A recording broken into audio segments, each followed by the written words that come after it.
Auzubillahi minasyaitonirrajim. Bismillahirrahmanirrahim. Salawatullah malaikati wa anbiyahi wa rusuli wa khawarati arsyi wa jami' khalqi ala sayyidina wa nabiyyina wa habibina wa syafiina maulana Muhammad sallallahu alaihi wasallam wa alihi wa alihi wassalam wa rahmatullahi wa barakatuh. Assalamualaikum warahmatullahi wabarakatuh. Jumpa lagi sobat jati diri di dalam channel jati diri. Ini adalah tempat kita untuk membahas tentang jati diri kita sebagai fitrah kita sebagai manusia, sebagai makhluk yang Allah ciptakan, makhluk tertinggi, makhluk yang memiliki keagungan, keridaan, kehendak dari Allah Ta'ala. Kita lah manusia yang dipilih oleh Allah Ta'ala untuk mentasbihkan afal dia di alam semesta ini berupa kudrat dan iradahnya. Bukan malaikat, bukan jin, atau bukan apapun, tapi manusia yang Allah pilih untuk mentasbihkan afal dia di alam semesta ini. Karena sejatinya alam ini dicipta hanya dengan satu tujuan. Dia ingin diketahui, dia ingin dikenal. Untuk itu, dia menciptakan manusia sebagai wadah yang mampu mentasbihkan afal dia di alam semesta. Sepatutnya, seyogyanya kita sebagai manusia bersyukur dan mencoba untuk memahami dan menelusuri hakikat diri kita sebenarnya, maupun pembuktian kita di dalam kesaksian akan kebesaran Allah Subhanahu wa Ta'ala.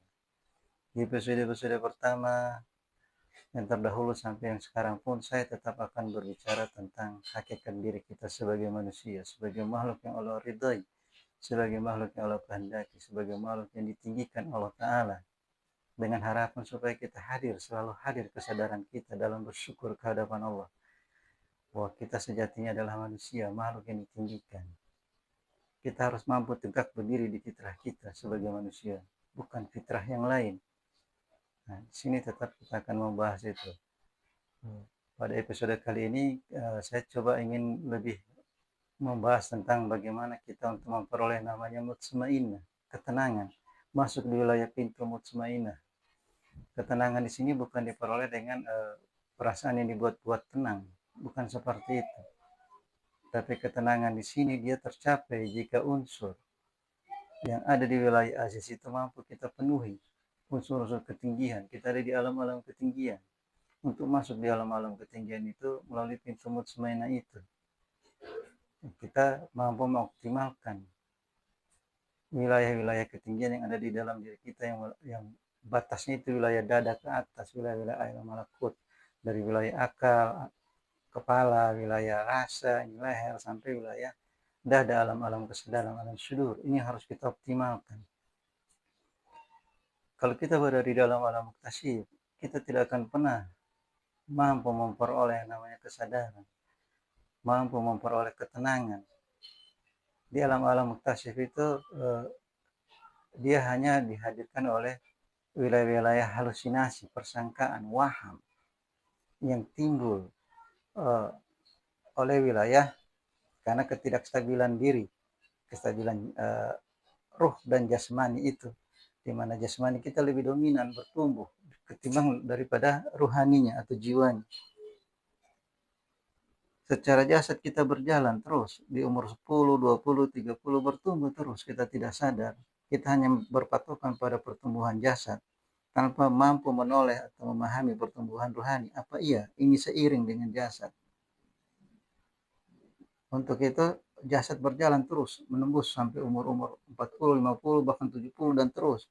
Tapi pada dasarnya jiwanya masih stuck di amarah, lawamah, mulhimah. Atau kalau dia sudah mencapai mulhimah, aturan dia masuk di mutmainnah, dia balik lagi. Nah, dia mundur lagi perjalanannya ke lawamah, amarah. Nah, jadi jiwanya kerdil. Umurnya terus bertambah, tapi jiwanya makin berkurang. Sehingga dia untuk memperoleh ketenangan itu, apalagi yang bilang kebahagiaan, itu sangat jauh. Nah, di sini saya akan membahas tentang mutmainnah, tentang bagaimana kita memperoleh ketenangan itu.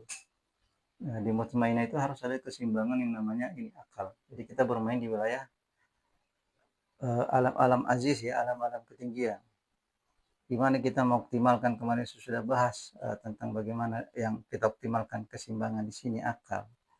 Di akal itu ada yang namanya kecerdasan intelektual, IQ, kecerdasan emosional, EQ, kecerdasan spiritual, SQ. Ini nilainya harus sama.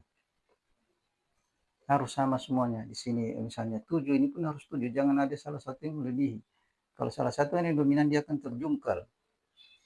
Dia akan terjungkal di wilayah-wilayah muktasif, di wilayah ini yang dibilang waladhdallin, itu terjungkal ke alam bawah.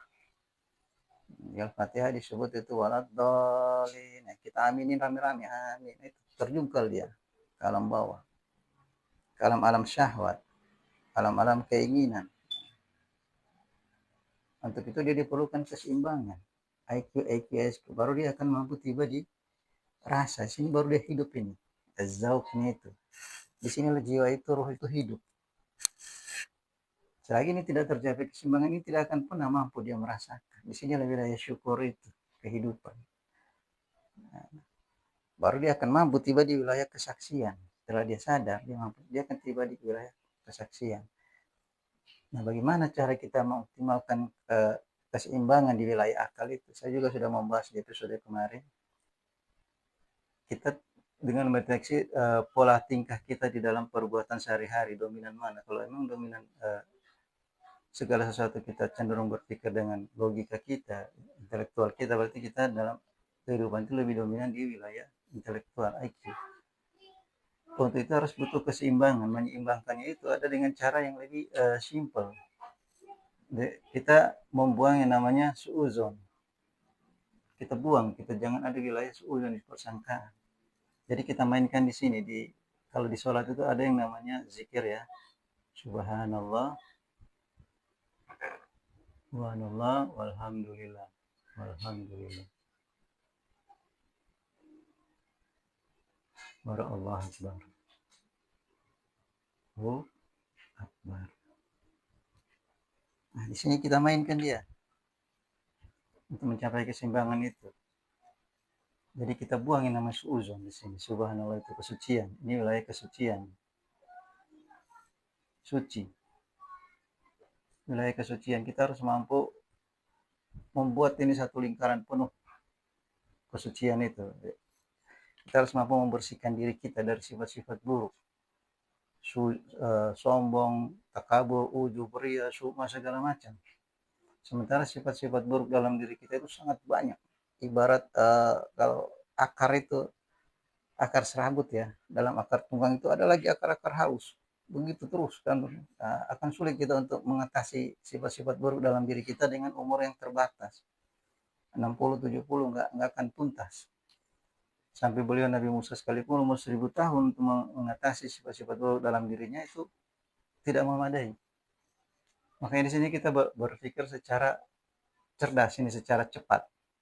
Bagaimana cara kita untuk mengatasi itu dengan tidak butuh waktu lama. Di sini kita hancurkan bonggol dari seluruh sifat itu. Bonggol seluruh sifat itu yang namanya suuzon. Jadi seperti ini bonggolnya nih. Di bonggol itu ada akar-akar seperti ini. Dalam akar-akar itu ada lagi akar-akar. Nah ini sifat-sifat yang sangat banyak. Kalau kita ngurusin ini satu demi satu, ini lama. Hancurkan aja ini bonggolnya ini. Kepalanya, biangnya. Nah, yang namanya suuzon. Ini suuzon. Suuzon. Nah, ini yang kita pangkas. Yang kita habiskan. Baru kita dikatakan suci. Nah, jadi orang suci itu bukan orang yang banyak ibadahnya atau banyak zikirnya atau banyak puasanya. Bisa jadi dengan banyak puasanya itu kalau dia mampu mengarahkan ke kesucian diri ini dengan cara begini, dia akan suci. Jadi kita dalam beribadah itu mensucikan diri, kita harus benar-benar mengerti cara menggunakan efektivitas dari ibadah kita, ilmu dan amal kita. Jadi nggak buang-buang waktu, nggak buang-buang tenaga, langsung kita hajar langsung di sini bonggolnya, ini suuzon. Kalau kita bermain di sifat-sifat yang halus, terbuang percuma. Dan ini terlalu berat kita untuk bertarung di sini. Langsung aja ke sini. Kita mampu menghindarkan suuzon. Suuzon itu persangkaan buruk terhadap dirinya, terhadap lingkungan, terhadap yang mencipta, terhadap nasib segala macam. Itu dibuang, persangkaan buruk. Kalau bahasa kita itu negatif thinking ya, itu dibuang. Gak ada gunanya itu dipelihara, itu dihancurkan. Nah, baru dia akan tercapai namanya kesucian. Untuk mendeteksi sucinya ini, orang yang sudah ada di wilayah kesucian, dari suuzonnya. Caranya gimana? Itulah Allah hadirkan kita ujian. Makna dari Allah menghadirkan ujian itu salah satu mendeteksi ini. Kalau dalam ujian itu kita masih ada rasa sakit, ada kata ah, keluh kesah seperti itu. Masih ada rasa terzalimi, masih ada rasa tersakiti, segala macam sifat-sifat nelongso. Berarti ini suudzon masih ada. Hancurkan lagi dia dengan cara apa? Dengan ibadah. Sholat. Sholat kita sempurnakan. Kita tegakkan. Kita sempurnakan dengan sunnah-sunnah. Sampai benar-benar kita mengalami ujian itu lillahi ta'ala. La haula wala quwata, dalam berserah. Sehingga tidak terasa lagi itu namanya sakit. Tidak ada lagi persangkaan yang bikin orang sakit itu karena persangkaan tadi. Tidak ada lagi, sehingga tercapai kesucian. Jika sudah tercapai kesucian, akal ini akan berdiri, keseimbangan dalam pola pikir. Kalau udah suci dia bilang suci ini. Pola pikir, ini yang disucikan. Bukan ini, bukan dada, tapi pikiran. Pola pikir, ini yang kita sucikan. Makanya di sini, kalau sudah suci ini, sudah tercapai kesucian, tercapai keseimbangan. Ini dipakaikan peci warna putih, peci haji. Jadi peci itu tidak asal pakai aja, tidak pakai putih aja dibilang Pak Haji. Bukan. Haji itu juga dari makna dua kalimat tadi ya. Ha sama jim. Ini haji. Haji itu keseimbangan. Roh sama jasad ini. Keseimbangan ini. Sehingga dia adanya di sini. Kalau sudah tercapai keseimbangan, sudah suci dia berhak menggunakan peci putih. Dia berhak dipanggil haji. Walaupun secara hakikat, dia belum secara jasad dia belum tunaikan rukun hajinya. Tapi secara hakikat dia sudah haji. Tinggal disempurnakan dengan rukun hakikatnya. Apa namanya, syaratnya itu secara jasmaninya. Baru lengkap hajinya. Tapi secara hakikat dia sudah haji. Karena sudah tercapai keseimbangan ini. Sudah suci pola pikirnya. Kalau orang sudah suci pola pikirnya, dia akan tiba di wilayah alhamdulillah. Di wilayah syukur.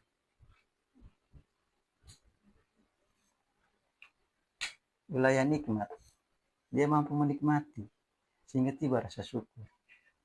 Hanya orang yang suci, dia akan tiba di syukur. Kenapa? Karena orang suci ini, orang yang bersih, otomatis dia akan sehat. Sehat jiwa raganya. Orang sehat, itulah yang mampu bersyukur, yang mampu menikmati. Dia apapun yang dia rasa di sini, itu fair dia bilang. Masuk teh, dia bilang teh, kopi ya kopi, susu ya susu, air putih ya air putih. Apapun makanan yang masuk ke sini, jelas dia menjelaskannya, dia bisa menikmatinya. Beda kalau orang yang sakit ya, dia tidak bisa bersyukur. Orang sakit itu kita hidangkan apa aja, makanan-makanan mewah, dikala dia lagi terbaring di rumah sakit dengan infusnya itu. Coba kita bawakan dia makanan-makanan yang super enak. Dia cuma bisa membahasakan seluruh makanan yang kita hadirkan dengan satu bahasa. Pahit. Kenapa? Karena dia sakit. Dia tidak bisa mengerti makanan apa, rasanya udah enak dia. Boro-boro mau makan, ngeliat aja udah gak mau, pengen muntah. Bahasanya pahit. Itulah orang-orang yang sakit dan tidak mampu bersyukur. Kenapa dia sakit? Karena dia kotor. Jiwanya kotor. Tidak pernah dia bersihkan, tidak pernah dia sucikan. Sehingga apapun yang dia rasakan, apapun yang dia nikmati dalam hidup, mau itu berkeberkahan atau apapun, pasti dia akan komen. Pasti dia akan keluh kesahkan. Pasti akan dia tuntut. Dia tidak pernah rasa syukur di situ. Itu orang yang sakit jiwanya, orang sakit jiwa. Jadi, walaupun dia normal, kelihatan normal, pada saat dasarnya dia sakit karena nggak mampu merasakan, nggak mampu bersyukur. Puncak dari rasa syukur ini, kenikmatan syukur yang tertinggi itu di dalam penyerahan diri.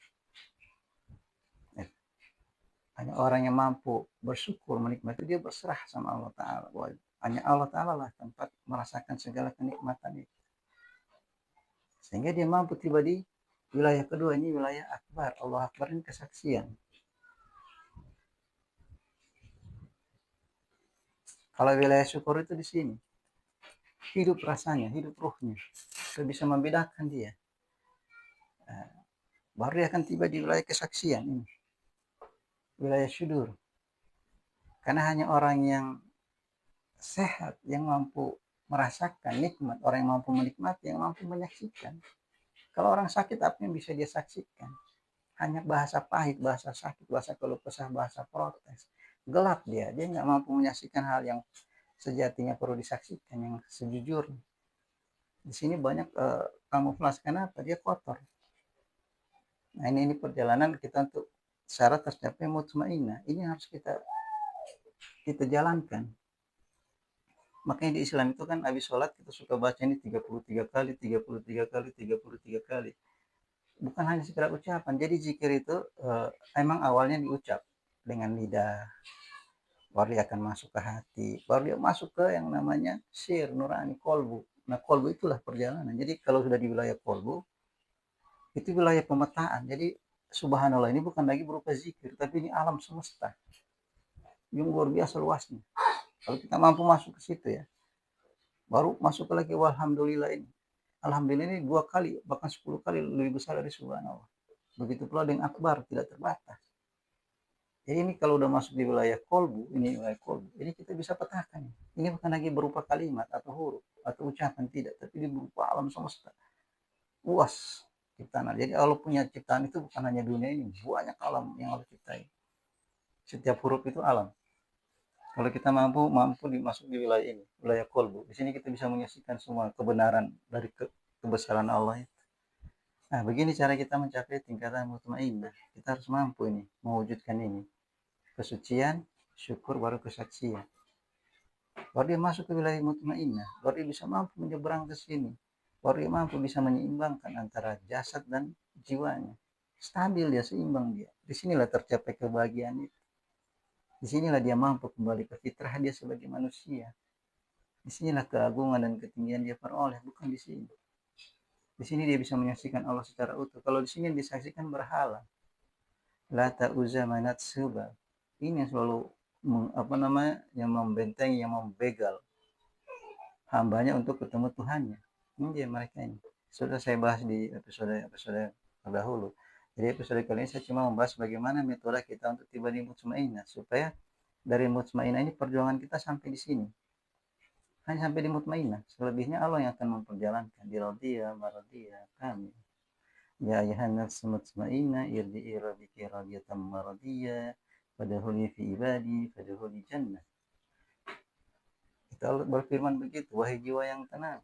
Yang dipanggil jiwa yang tenang bukan jiwa yang amburadul ini, yang amarah, lawamah, wahimah, yang suka marah-marah, yang pelin-pelan, yang otot, yang ngeyel, yang tambung. Bukan ini yang dipanggil, tapi ini yang mutmainnah, untuk masuk ke wilayah ketuhanan dengan jalan penyerahan dan keridaan. Ini radiyah, ini penyerahan diri. Kita berserah akan kebesaran Allah, baru Allah akan meridhai kita sebagai hambanya, baru dia akan sempurnakan dengan kami di wilayah ini. Ini wilayah maradiyah, ini wilayah keridaan. Kalau sudah dia ridhai hambanya, dia bisa menemukan ini. Ketemu yang namanya gerbang ketuhanan ini. Kalau saudara-saudara kita ingin mencoba menelusuri ini, untuk tiba di sini, dia harus mampu menjalani ini. Saya menguraikan ini, insya Allah dengan izin Allah saya sudah bisa memetakan ini ada di wilayah maradiyah. Jadi langsung saya petakan aja, jadi dengan mudahnya insya Allah saudara-saudara juga bisa masuk ke wilayah ini dengan izin Allah. Nah, cuma syaratnya ini harus melalui mutmainnah. Tenangkan dulu diri kita. Ketenangan itu tercapai di dalam keseimbangan ini, pola pikir, rasa, sama kesadaran. Demikian ya. Jadi kalau sampai ke ketenangan, insya Allah kebahagiaan itu akan terwujud. Kesejatian diri manusia di dalam fitrah kita sebagai manusia akan berdiri tegak. Ibadah kita di dalam menyembah Allah Ta'ala itu benar-benar khusyuk. Tercapai yang namanya tauhid, kesaksian yang benar. Akbarnya Allah itu kelihatan di kesaksian. Di sinilah 2 kalimat syahadat itu yang disaksikan ini, asyhadu alla ilaha illallah wa asyhadu anna muhammadar rasulullah. Jadi yang dimaksud dengan Allah Akbar itu apa? Yang dibilang Allah Maha Besar itu apa? Itulah 2 kalimat syahadat. Asyhadu alla ilaha illallah wa asyhadu anna muhammadar rasulullah. Yang dibilang alhamdulillah itu rasa syukur apa itu? Hasbiyallah ni'mal wakil, ni'mal mawla, ni'mal nasir, la haula wala quwwata illa billah. Berserah. Orang yang pandai bersyukur itu orang yang berserah diri. Bukan orang yang takabur, tapi orang yang berserah. Kalau yang suci, ini subhanallah ini, yang dimaksud dengan subhanallah itu apa? Ini kesucian. Yang tidak ada lagi persangkaan buruk di otaknya. Sudah terjadi keseimbangan dalam pola pikir dia. Tidak ada salah satu mendahului, semua sama rata. Sehingga berdiri di kesucian. Hancur suuzon. Selagi ini tidak rata, selagi ini tidak konsekuen, yang ada suuzon, saling mempengaruhi sehingga dia terjungkal ke wilayah alam bawah, Waladdallin, amin. Ini alam-alam bawah, terjungkal di alam bawah. Di Al-Fatihah ada, ini kan Al-Fatihah tuh. Ihdinas siratal mustaqim siratal ladzina an'amta 'alaihim ghairil maghdubi 'alaihim ghairil maghdubi 'alaihim waladdallin. Jalan-jalan yang Allah murkai, yang terjungkal mereka ke alam-alam bawah. Ini alam bawah. Kenapa? Karena tidak mampu menyeimbangkan pola pikir, pola rasa sama pola kesaksian. Nah, kurang lebih demikian sekedar untuk tambahan kita untuk episode kali ini. Semoga ada manfaat.